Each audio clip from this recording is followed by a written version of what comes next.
Hi, this is my video review for Ultimate Psionics.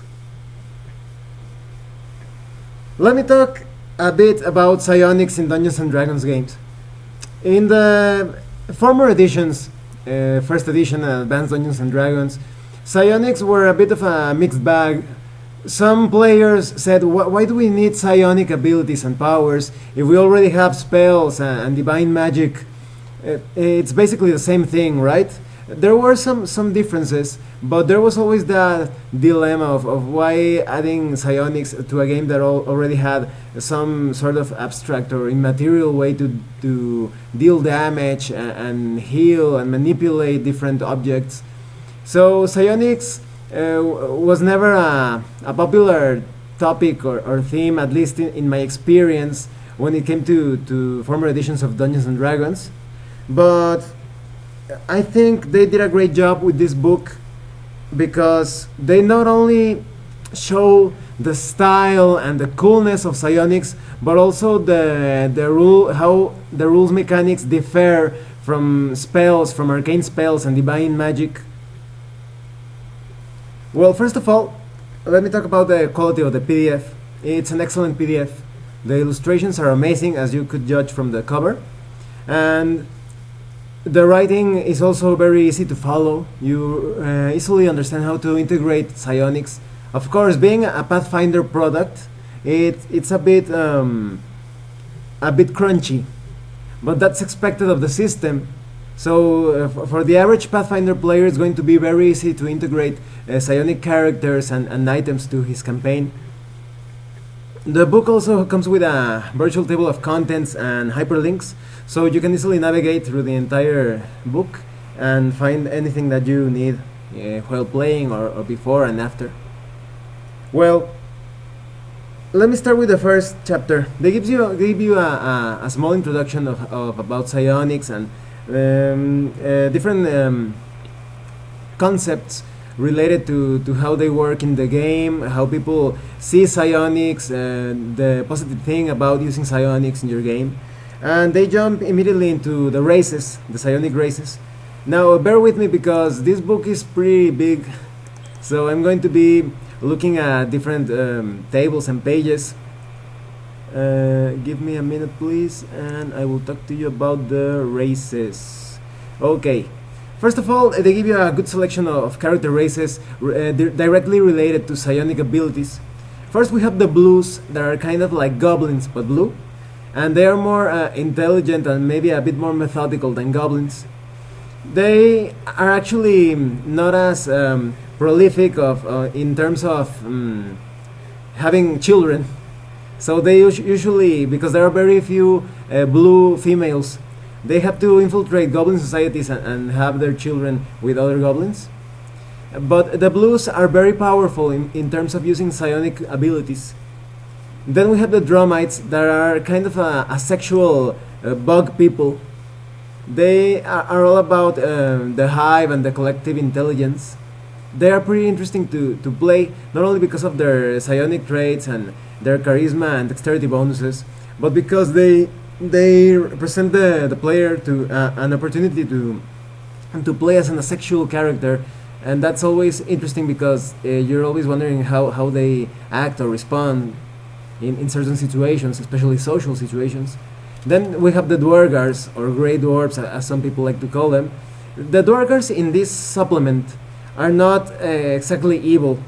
They are like a variation of the average Dwargar. They are basically people who think that there's a great menace called that which sleeps beneath, and they must keep it asleep through certain actions, because if that thing awakens, it's kind of like a Cthulhu, some great catastrophe is going to happen.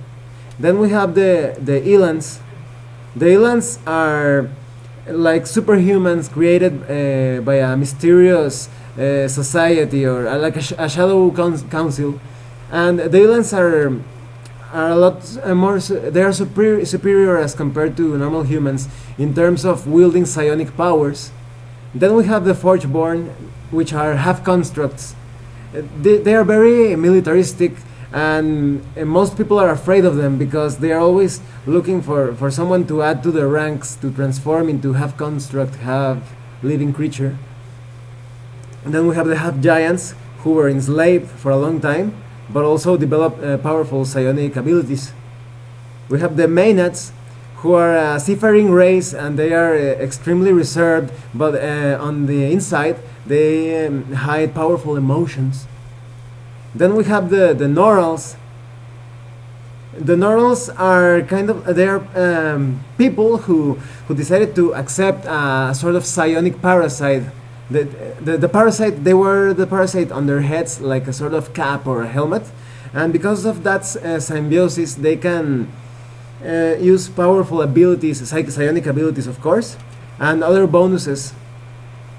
We have the Ophidians. At first they look like lizard or snake people, but they are completely different. They aren't exactly evil like, for example, the Yuan Di, but they have a lot of dexterity and wisdom, and because of their blood they can use psionic abilities, and they also have a powerful serpent's bite. Then we have the Zephs, who are very quick and nimble, and also like they seem kind of like hyperactive, and they also have all those dexterity and charisma bonuses, and they are naturally psionic, so they can employ psionic abilities very very well. As you can see, all of these races are very powerful in terms of using psionics, and they seem custom built to participate in a certain class path or to choose a certain archetype. Let me show you the illustrations for some of the races, because just giving you the names, you're not going to get a clear idea of what they look like. Here are the blues. As you can see, they're like small blue goblins. Here are the Dromites, the half-insect people.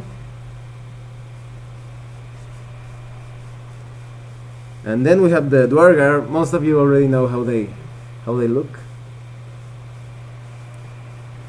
And we have the Elans.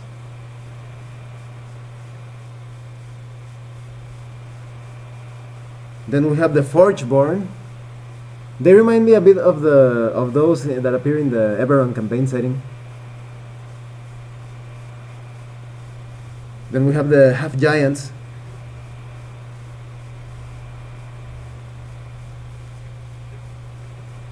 The Maenads.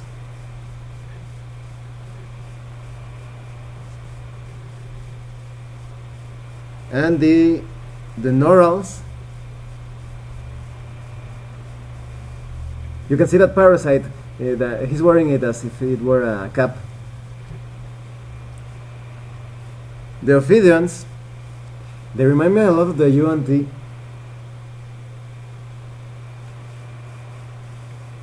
And the Zephs.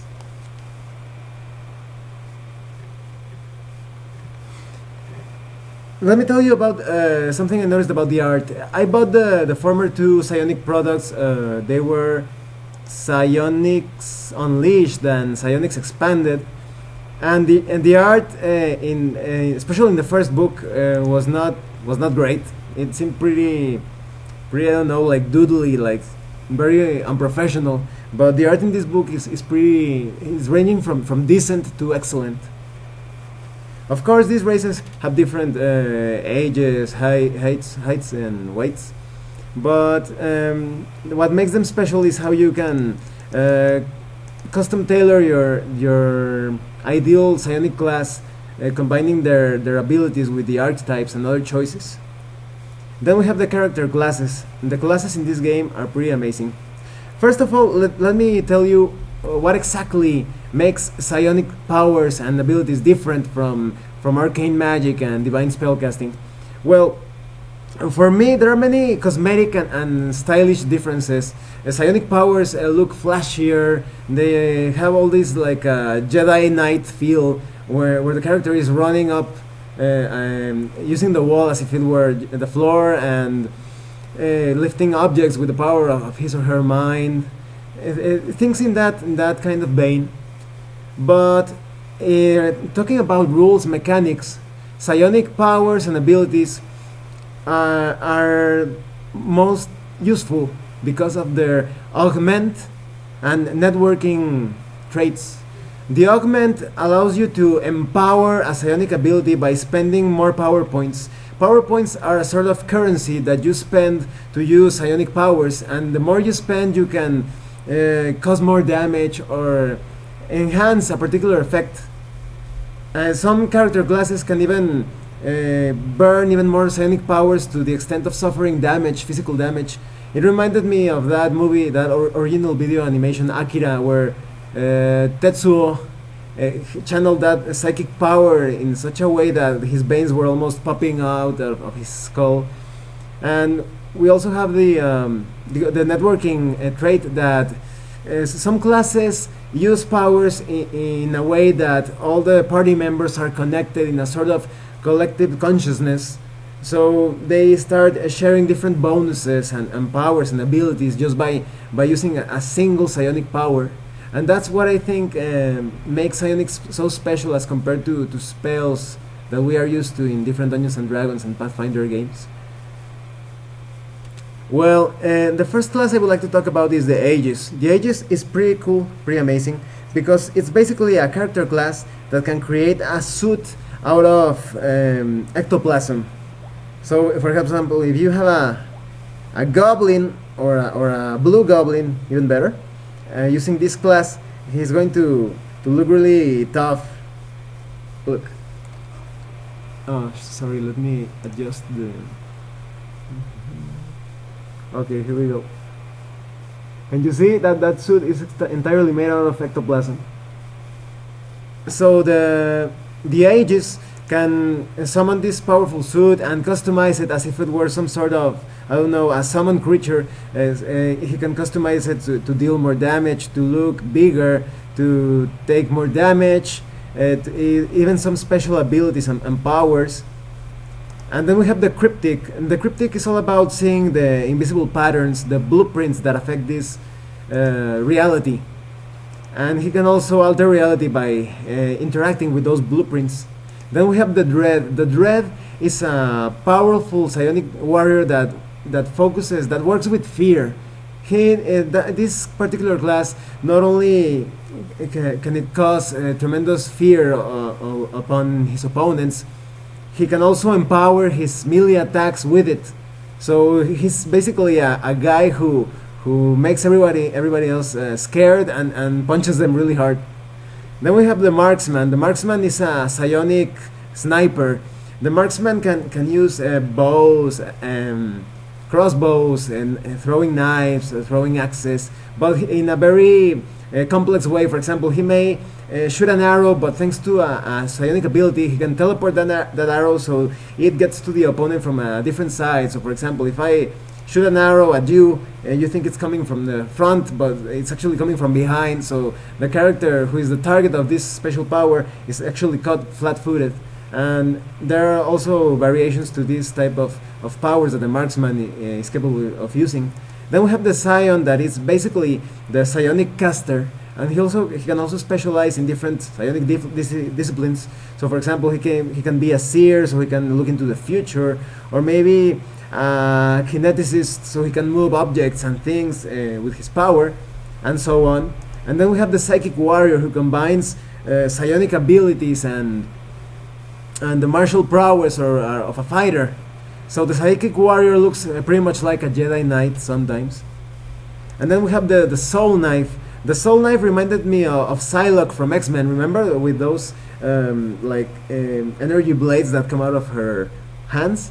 So the Soul Knife creates a weapon made out of pure psionic energy out of his hands, and he can also customize it and shape it in different ways to achieve different effects. Then we have the Tactician. The Tactician is basically like a leader or a general that connects all of the group in a collective consciousness. So they all share different bonuses, different powers. And we have the Vitalist, that is it's basically a psionic healer, but also takes advantage of this collective consciousness thing, and he can customize his powers in different ways to maybe even deal damage as much as healing it. And then we have the Wilder. The Wilder is the class I talked to you about that is able to burn everything, even if he or she suffers damage. The Wilder can achieve devastating psionic effects offensively and in other ways. The skills and feats in this book, they're obviously psionic oriented. They only add a new skill, auto hypnosis, that has to do with a psionic control. And then we have feats. Most of them, of course, are psionic feats for enhancing psionic powers. We have meta psionic feats, different feats that affect all sorts of abilities and powers. And we also have item creation feats to create psionic items, which also they differ from your standard magical items in the ways that I described. They are mostly related to affect reality in ways that seemed almost impossible, maybe only by using a wish or a limited wish. And these psionic items aren't exactly all powerful, of course not, but they give that sensation of you're having control over the reality of the game. And then we have, sorry, this thing is taking a bit too long to load. There we go. Okay, we have different traits for different psionic classes. Sorry, the races. So you can customize your race according to the class you are choosing, and then we have also the archetypes to make those psionic classes more powerful. And then we also have prestige classes, and some prestige classes, they're pretty amazing. For example, we have the adaptive warrior. The adaptive warrior is basically a warrior that is able to empower all feats and all his abilities through the use of psionic effects. For example, we have a counter fighting style that as long as the psionic warrior is using this style, he counters almost all attacks according to his class level, of course.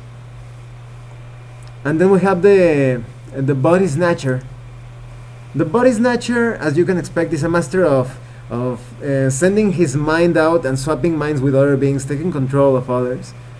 And then we have the cerebromancer, who is able to wield both arcane and psionic power. Can you imagine that? It's pretty good for surprising your opponents.